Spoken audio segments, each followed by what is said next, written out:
여러분, 정치에서 단식은 목숨을 건 마지막 선택입니다. 그런데 그 단식을 남이 하면 쇼라 조롱하고 자기가 하면 목숨을 건 투쟁이 된다면 그건 단식이 아니라 정치적 연기입니다. 오늘은 국민의힘 대표 장동혁 이야기입니다. 그리고 이 단식을 단 한 번의 방문으로 끝낸 사람, 박근혜 전 대통령. 8일 단식의 결말은 방문 한 번. 장동혁 대표는 통일교 공천원금, 이른바 쌍특검을 요구하며 국회 로텐더홀에서 8일간 단식했습니다. 최강 한파 속이었고 병원 이송 권유도 거부했습니다. 그런데 결과는요, 민주당도 청와대도 아무 반응 없었습니다. 정치적 성과는 0. 그때 꺼낸 마지막 카드가 바로 박근혜 전 대통령의 방문이었습니다. 그만두세요. 그렇게 하겠어요. 박근혜 전 대통령이 말합니다. 오늘 이 자리에서 단식을 그만두겠다라고 약속해 주셨으면 합니다. 장동혁 대표의 답변은 망설임도 없었습니다. 그렇게 하겠습니다. 여러분, 이 장면 어떻게 보셨습니까? 8일간의 단식이 한 사람의 말 한마디로 즉시 종료됐습니다. 울고 싶은데 뺨 때려줄 사람이 없었다. 이 장면을 보며 이 비유가 떠올랐습니다. 울고 싶은데 뺨을 때려줄 사람이 없던 채 누군가가 뺨에 손만 얹어줘도 눈물이 터진 격. 정책 성과도 아니고 정치적 압박도 아니고 국민적 공감도 아니었습니다.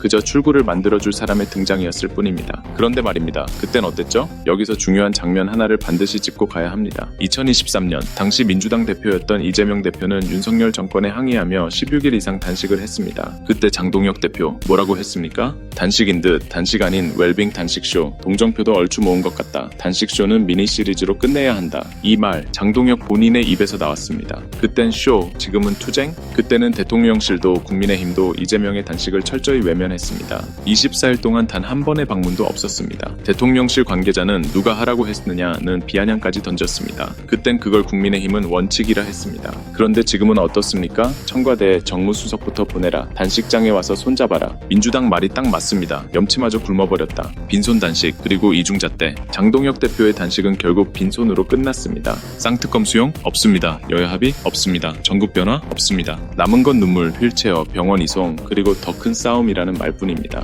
그런데 그 단식이 남이 하면 쇼, 자기가 하면 숭고한 투쟁이라면 국민은 더 이상 속지 않습니다. 정치쇼의 정체, 민주당의 지적은 정확합니다. 이 단식은 국정을 바꾸기 위한 투쟁이 아니라 한동훈 제명 이후 흔들리는 당내 권력을 덮기 위한 국면 전환용 정치 쇼에 가깝습니다. 국민적 공감도 없는 셀프 고립을 민주주의 수호로 포장한다고 진실이 가려지진 않습니다. 단식은 정치의 마지막 카드입니다. 그 카드로 남의 단식은 조롱하고 자기 단식은 미화한다면 그 순간 정치의 무게는 완전히 사라집니다. 울고 싶어서 시작한 단식, 뺨을 어루만져주자 끝난 투쟁. 여러분은 어떻게 보셨습니까? 이 단식 진짜 투쟁이었습니까? 아니면 연출된 출구였습니까? 댓글로 의견 남겨주세요.